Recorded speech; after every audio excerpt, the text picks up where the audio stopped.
देखो कल बात कर रहे थे अपन आईयूबीसी की, वो सॉरी आइसोमरिज्म की। आइसोमरिज्म को मैं एक बार पुनः रिपीट कर देता हूँ आपको 5 मिनट में। आइसोमरिज्म से तात्पर्य होता है दो या दो से अधिक ऐसे संकुल यौगिक जिनके अणुसूत्र समान हो लेकिन उनके भौतिक और रासायनिक गुणधर्मों में भिन्नता पाई जाती हो, आइसोमर कहलाते हैं और इनके इस गुण को आइसोमरिज्म कहते हैं। 2 प्रकार की आइसोमरिज्म थी, एक तो संरचनात्मक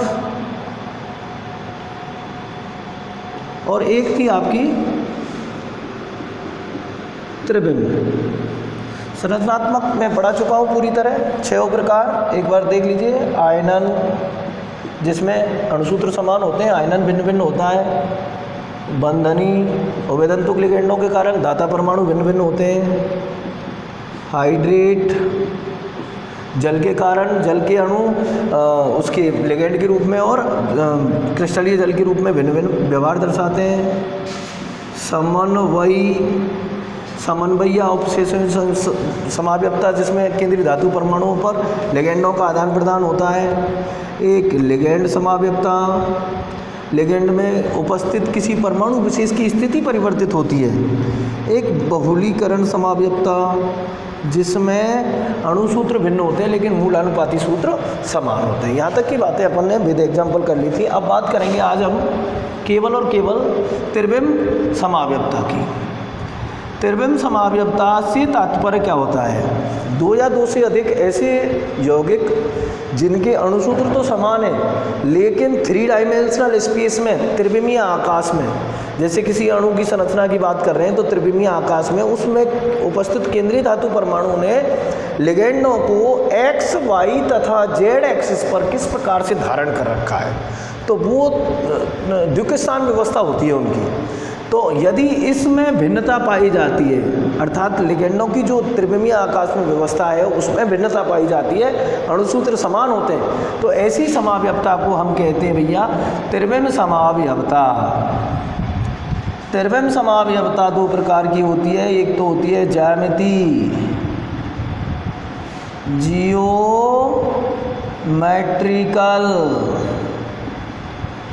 और एक होती है प्रकाशिक, जिसे आप ऑप्टिकल आइसोमरिज्म भी कह सकते हैं। सबसे पहले हम बात करेंगे जियोमेट्रिकल आइसोमरिज्म की, ज्यामिति समाव्यक्ता की। फिक्स है, अणुसूत्र समान लेकिन ज्यामिति भिन्न भिन्न होगी। ज्यामिति कैसे? इंटरचेंज हो जाएंगे लिगेंड, एक दूसरे की स्थितियां हैं वो अंतर परिवर्तित हो जाएंगी। देखो कैसे, जैसे समन्वय संख्या 4 वाले संकुल यौगिक, समन्वय संख्या 4 वाले संकुल यौगिकों की चर्चा कर रहे हैं हम। सबसे पहले इनमें पहली बात, जो चतुष्फलकीय होते हैं,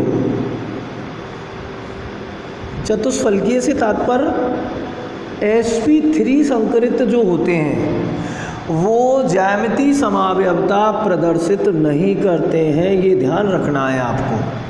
कौन से संकुल यौगिक? जिनकी संरचना चतुष्फलकीय होती है या जिनमें संकरण sp3 पाया जाता है, या फिर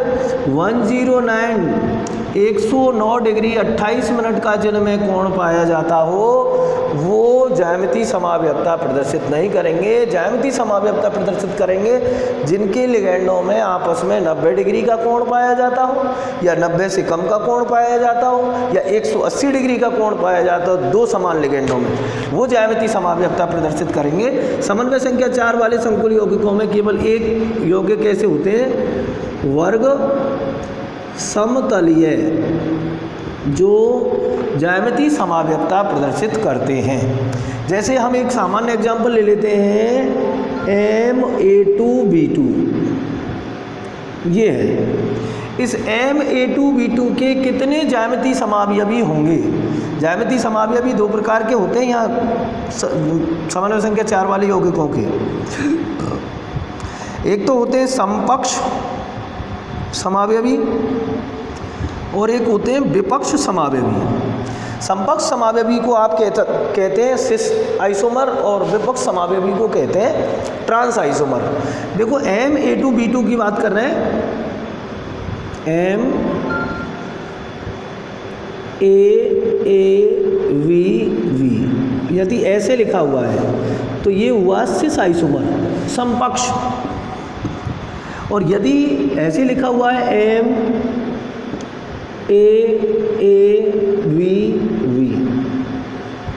इसे कहेंगे विपक्ष या ट्रांस आइसोमर।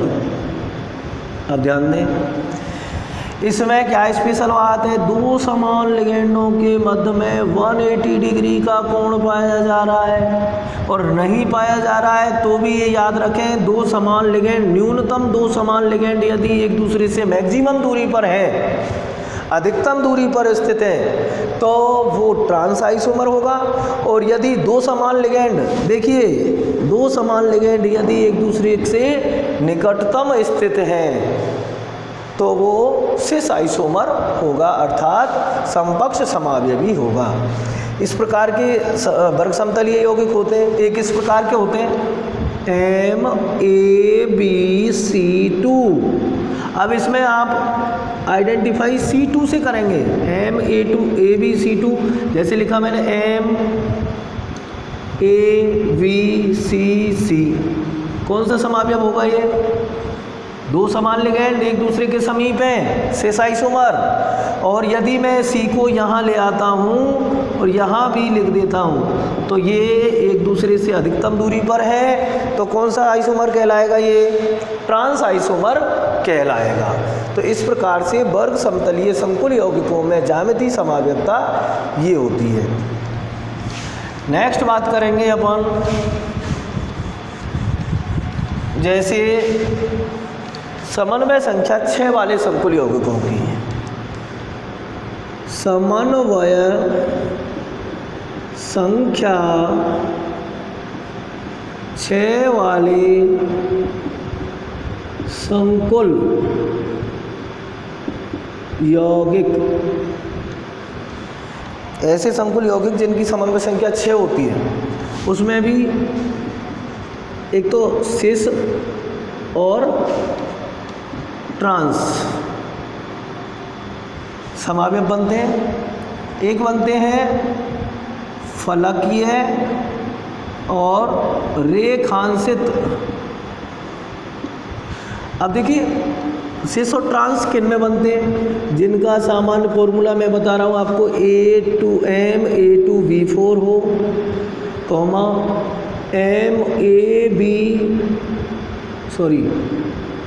ABC4 हो, कॉमा MA2AA का होल ट्वाइस हो, और फलकीय और रेखांशित समावयव किन में बनेंगे, जिनका सामान्य फॉर्मूला MA3B3 होगा। सभी को हम समझेंगे सिस और ट्रांस बना के। सबसे पहले बात करेंगे हम जनरल फॉर्मूला MA2B4 की। MA2B4 में आपने लिखा M, समन्वय संख्या 6 है इसकी, A2 A लिख दिया, A लिख दिया, B और V, ये संरचना बना दी आपने। अब देखिए दो न्यूनतम समान लिगेंड एक दूसरे के अधिक न्यूनतम दूरी पर हों, न्यूनतम दो समान B4 और A2, न्यूनतम कौन से हुए, A2 वाले, तो A2 वाले न्यूनतम दो समान लिगेंड एक दूसरे के निकटतम स्थित हैं, तो ये आइसोमर कहलाएगा इसका सिस आइसोमर। कौन सा, सिस आइसोमर। अब इसी का ट्रांस आपको बनाना है, तो MAAVV।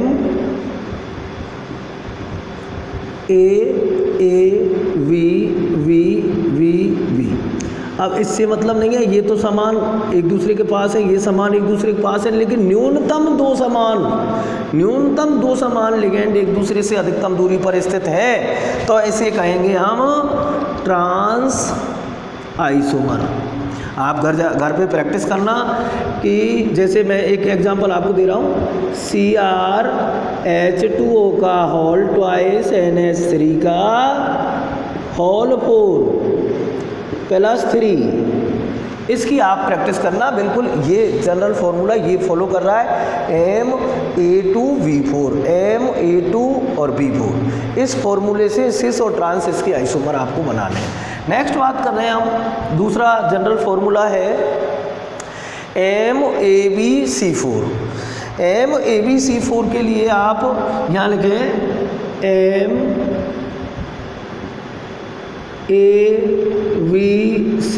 MAbCCCC। अब देखिए अधिकतम लिगेंड जो हैं, अधिकतम समान तो 4 हैं और हमको देखने न्यूनतम।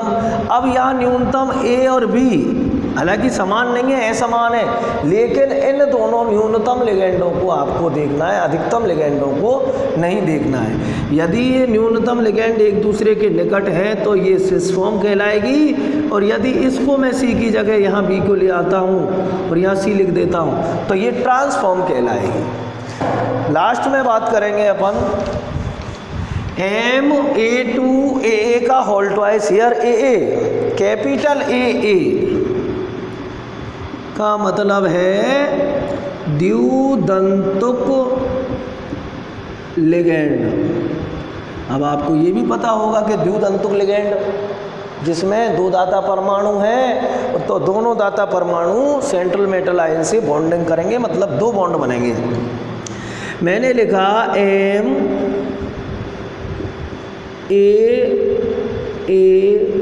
और ये द्विदंतुक लिगेंड और ये द्विदंतुक लिगेंड। कौन सी फॉर्म कहलाएगी ये? 2 समान, न्यूनतम 2 समान लिगेंड एक दूसरे के समीप है, सिस फॉर्म। अच्छा, इसकी ट्रांसफॉर्म बनाएंगे आप AA और AA। कौन सी फॉर्म है ये? ट्रांसफॉर्म। कैसे पहचाना? न्यूनतम 2 समान लिगेंड 180 डिग्री कोण पर है या अधिकतम दूरी पर स्थित है। जब 180 डिग्री कोण पर या अधिकतम दूरी पर स्थित हो तो वो ट्रांसफॉर्म कहलाती है। अब इसके लिए आप प्रैक्टिस करेंगे, जैसे एग्जांपल दे दिया मैंने, COEN का होल ट्वाइस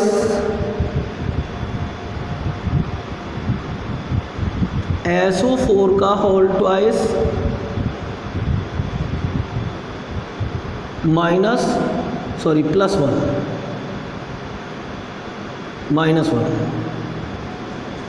इसको SO4 को आप यहाँ ट्रांसफ़र कर लेना, क्योंकि ऋणावेशित लिगेंड पहले लिखा जाता है। तो इस की आप प्रैक्टिस करेंगे, बिल्कुल सेम टू सेम ऐसे ही है। एक एग्जांपल मैं आपको ऐसा बता देता हूँ जिसकी संरचना, पूरी संरचना क्या होती है, ये द्विदंतुक लिगेंड की कहानी क्या है, कैसे जुड़ता है द्विदंतुक लिगेंड सेंट्रल मेटल आयन से। देखें, जैसे मैंने लिखा C2O4 का होल ट्वाइस H2O का होल ट्वाइस -1। इसकी पूरी स्ट्रक्चर देखें आप कि इसमें ज्यामितीय समावयवता कैसी है। Cr केंद्रीय धातु परमाणु है, लिख दिया आपने। H2O लिगेंड,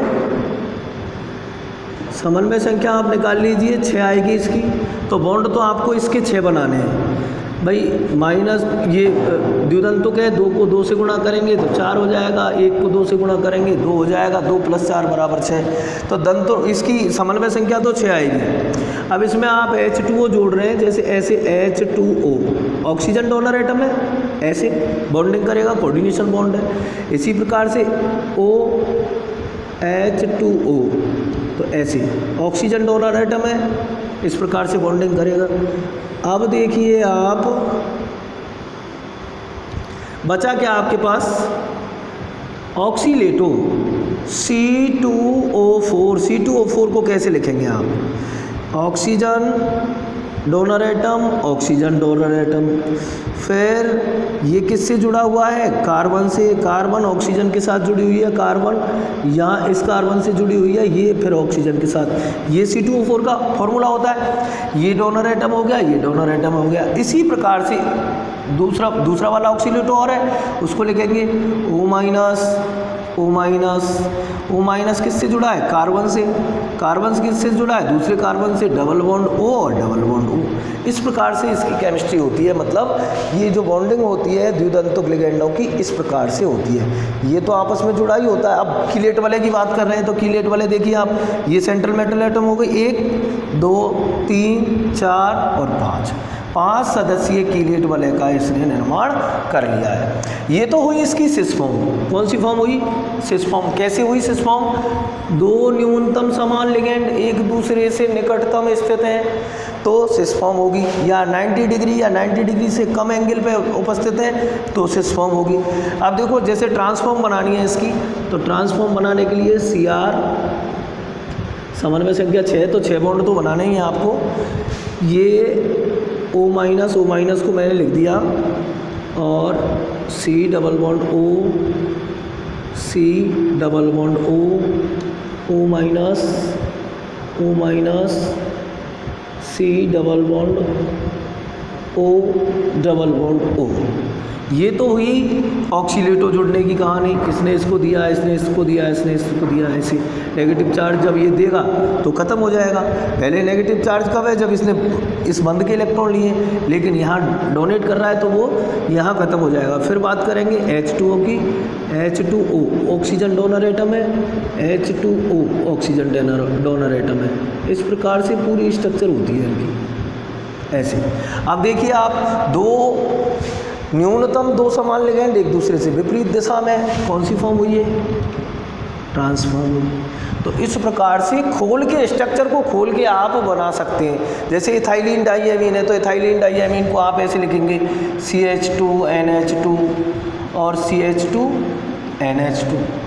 अब नाइट्रोजन डोनर एटम है, कहीं सेंट्रल मेटल आयन, यहाँ जैसे मान लो कोबाल्ट सेंट्रल मेटल आयन है तो इसको ऐसे इससे जो बॉन्डिंग करवाएंगे, इससे बॉन्डिंग करवाएंगे, दो बॉन्ड ऐसे बन जाएंगे।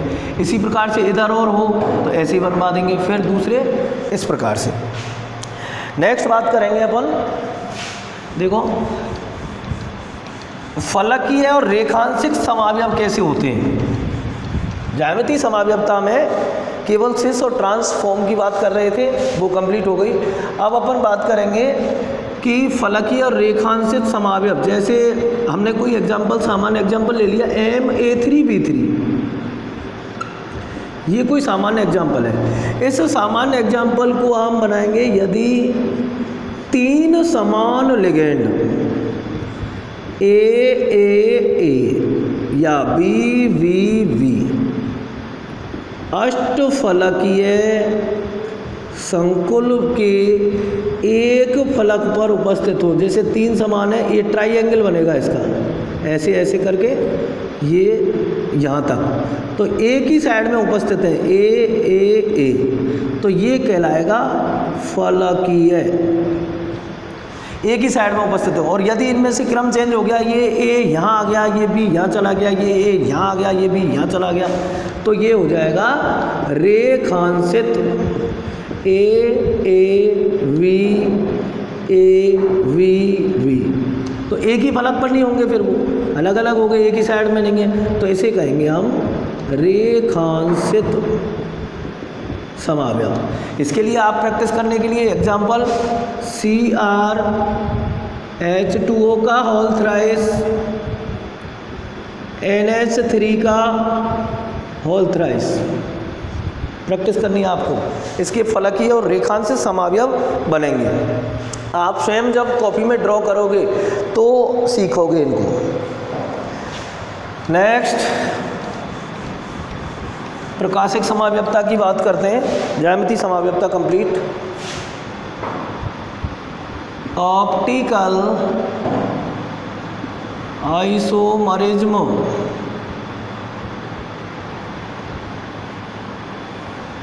प्रकाशिक समावयवता, दो या दो से अधिक ऐसे संकुल यौगिक ऑब्लिक आयन संकुल यौगिक भी हो सकते हैं, आयन भी हो सकते हैं। इसे +3 चार्ज लगा देना। संकुल यौगिक या आयन जिनके अणु सूत्र समान हों, लेकिन यदि उनमें से किसी समतल ध्रुव प्रकाश को गुजारा जाए तो वो समतल ध्रुव प्रकाश को ना तो रिफ्लेक्ट करते हों ना ट्रांसफ़र करते हों, केवल अपने लेफ्ट साइड में या राइट साइड में घुमा देते हों। मतलब समतल ध्रुव प्रकाश को या तो घड़ी की दिशा में घुमा देते हों या घड़ी के विपरीत दिशा में घुमा देते हों, प्रकाशिक समावयवी कहलाएंगे। या फिर दूसरी परिभाषा लिखें हम, दो या दो से अधिक ऐसे संकुल यौगिक या आयन जो एक दूसरे के दर्पण प्रतिबिंब होते हों, मिरर इमेज होती हों दोनों की एक दूसरे की, लेकिन एक दूसरे पर अध्यारोपित नहीं किए जा सकते हों, क्या कहलाएंगे? प्रकाशिक समावयवी कहलाएंगे या कीरेल कहलाएंगे। जैसे देखिए, आप हथेली का या पैरों की हथेली का एग्जाम्पल ले सकते हैं। जैसे ये है, ये इसका यदि आप मिरर इमेज बनाएंगे, देखिए इसकी मिरर इमेज इसके जैसी बनेगी, बिल्कुल सेम। अब आपको पता है जैसे यहाँ मिरर रख दिया अपन ने तो इसकी इमेज ऐसी बनेगी, और मिरर इमेज जो बनती है हमेशा उल्टी बनती है। दर्पण प्रतिबिंब जो होता है वास्तविक वस्तु का उल्टा प्रतिबिंब होता है। अब ये उल्टा प्रतिबिंब है तो इसको सीधा करेंगे अपन, तो प्रतिबिंब को ऐसे सीधा किया और इस पर अध्यारोपित करने की कोशिश की तो ये अध्यारोपित नहीं किए जाएंगे। कुल मिला के एक दूसरे के दर्पण प्रतिबिंब होते हैं लेकिन एक दूसरे पर अध्यारोपित नहीं किए जा सकते हों, ऑप्टिकल आइसोमर कहलाते हैं। देखो, जैसे हमने माना यहाँ से ये सनलाइट है और इस सनलाइट को आप निकोल प्रिज्म में से, निकोल प्रिज्म से गुजार रहे हैं। जब निकोल प्रिज्म में से सनलाइट को गुजारेंगे तो ये समतल ध्रुव, ये जो निष्कासित होगा प्रकाश, ये ऐसा होगा समतल ध्रुवित, एक ही तल में कंपन करेगा। फिर इसको कोई मैटर यहाँ रख दिया अपन ने, कोऑर्डिनेशन कोई कंपाउंड रख दिया, क्योंकि कोऑर्डिनेशन कंपाउंड की बात कर रहे हैं, तो कोऑर्डिनेशन कंपाउंड रख दिया। यदि इस कोऑर्डिनेशन कंपाउंड में इस प्रकाश को ऐसी क्लॉकवाइज घुमा दिया है, ये है क्लॉकवाइज घड़ी की दिशा में, तो इस पदार्थ को आप कहेंगे दक्षिणावर्ती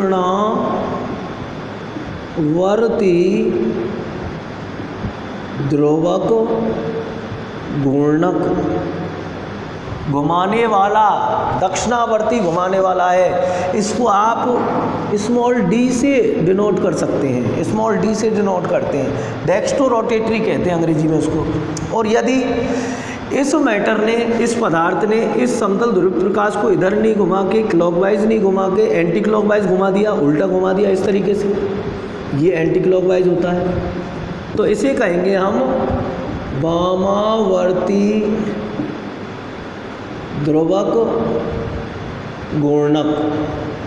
वामावर्ती बाईं तरफ घुमाने वाला, इसको स्मॉल एल से डिनोट करते हैं, अंग्रेजी में इसे लीवो रोटेटरी कहते हैं, लीवो रोटेटरी।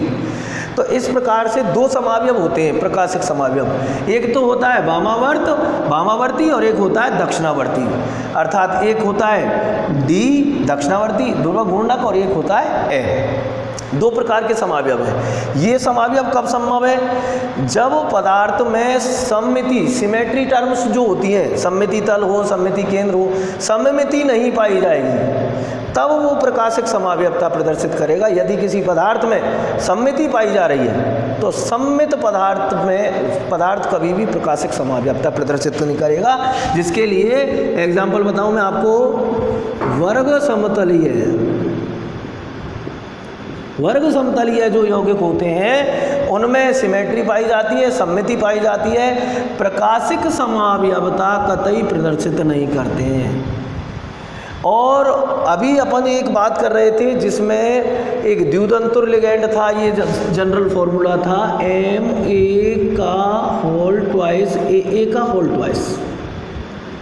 एक दूसरा पदार्थ ये वर्ग समतलीय नहीं करता है प्रदर्शित, इसकी केवल सिस फॉर्म प्रकाशिक समावयवता प्रदर्शित करती है, ट्रांसफॉर्म जो है प्रकाशिक समावयवता प्रदर्शित नहीं करती है, क्योंकि ट्रांसफॉर्म में वही सममिति तल पाया जाएगा। कुल मिला के बात यह है, वे यौगिक जिनमें सममिति पाई जाती है या वे यौगिक जो सममित होते हैं उन वो प्रकाशिक समावयवता प्रदर्शित नहीं करते हैं। एग्जाम्पल से समझेंगे प्रकाशिक समावयवता कैसे। देखो सबसे पहले हम बात करेंगे एक जनरल फॉर्मूले की,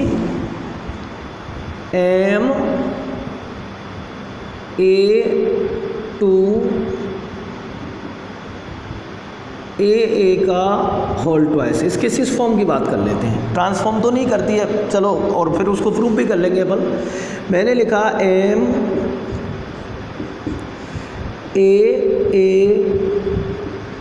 A2 हो गया, A का होल ट्वाइस, ये द्वितल्तुक लिगेंड है, ऐसे बना दी इसकी संरचना।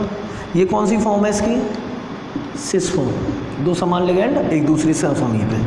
अब आपको क्या बनाना है? ये है मिरर, दर्पण। अब दर्पण का प्रतिबिंब, दर्पण प्रतिबिंब बनाना है इसका, A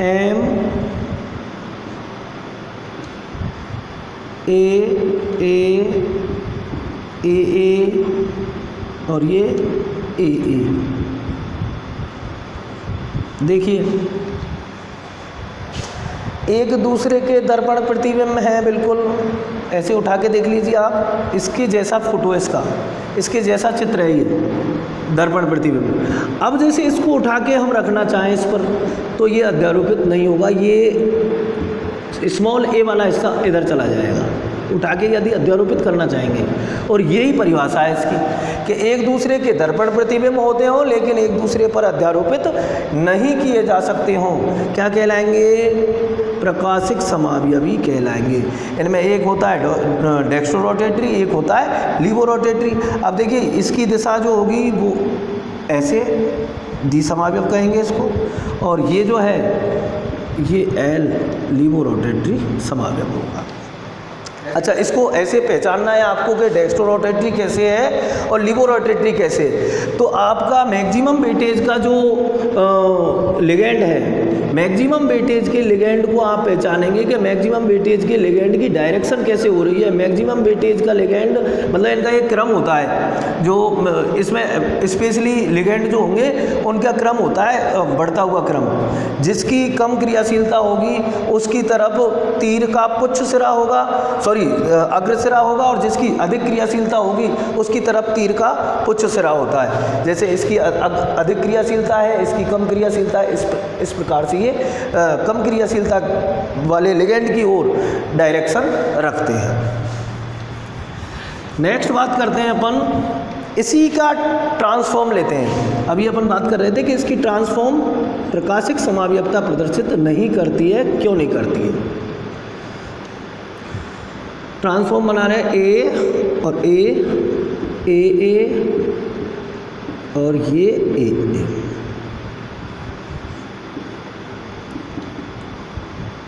ट्रांस लगा दिया हमने मिरर। आप देखें मिरर लगा दिया है, तो ये कि ऐसे कैसे बनाना है इसका चित्र। देखिए दर्पण प्रतिबिंब में एक दूसरे के दोनों, ये और ये, इसको नाम दे दीजिए A और B। A और B दोनों एक दूसरे के दर्पण प्रतिबिंब में, लेकिन एक दूसरे पर अध्यारोपित करेंगे तो 100% हो जाएंगे। ऐसे कैसे? सोचो आप, उठा के इसको रखना है यहाँ, ये इसको अध्यासित कर लेगा, पूरे को ढक लेगा, और ढक लेगा तो ये प्रकाशिक समावयवी नहीं कहलाएगा। तो ये ध्यान रखनी है आपको बात। कई बार क्वेश्चन यहाँ से पूछा जाता है कि इसकी ट्रांसफॉर्म प्रकाशिक समावयवता प्रदर्शित करती है, नहीं करती है, नहीं करती है। तो क्यों नहीं करती है? क्योंकि ये एक दूसरे को अध्यासित कर लेते हैं। या फिर आपको एक ही आंसर लिखना है कि इसमें सममिति तल पाया जाता है, और जिन कोऑर्डिनेशन कंपाउंडों में या आयनों में सममिति तल पाया जाता है वो कभी भी प्रकाशिक समावयवता प्रदर्शित नहीं करती हैं। नेक्स्ट बात करें, एक दो एग्जाम्पल आप पुस्तक से देख लेना, बाकी हो जाएगा। जैसे एक एग्जाम्पल हम बात कर रहे हैं CrH2O EN का होल थ्राइस, समान लिगेंड है तीनों, कोई भी डिफरेंट नहीं है। तो ये इसका प्रकाशिक समावयवी आपको बनाने हैं। तो कैसे बनाएंगे आप? CrH2 EN EN EN।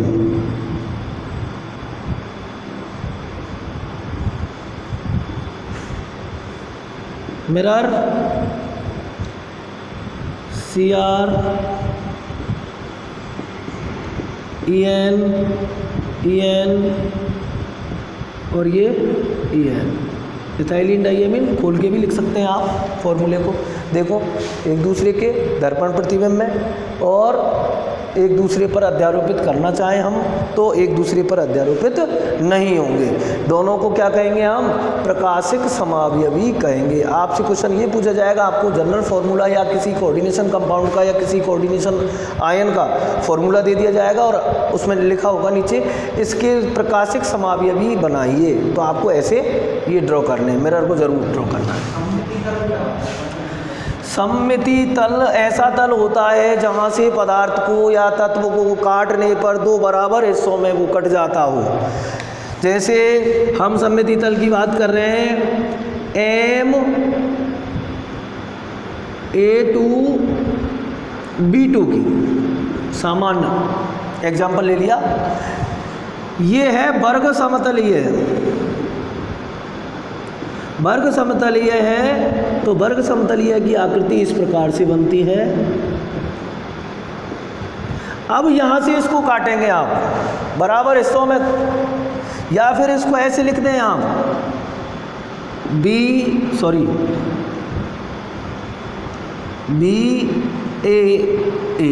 अब इसको कहाँ से काटें आप? यहाँ से काटेंगे तो भी सममिति पाई जाएगी। इसकी ट्रांसफॉर्म हो या सिस फॉर्म, सिस ऑब्लिक ट्रांस, दोनों फॉर्मों में सममिति तल पाया जाता है। और सममिति तल जब पाया जाएगा तो वो प्रकाशिक समावयवता प्रदर्शित नहीं करेगा, केवल ज्यामितीय समावयवता वो प्रदर्शित करता है। ये आपकी प्रकाशिक समावयवता की बात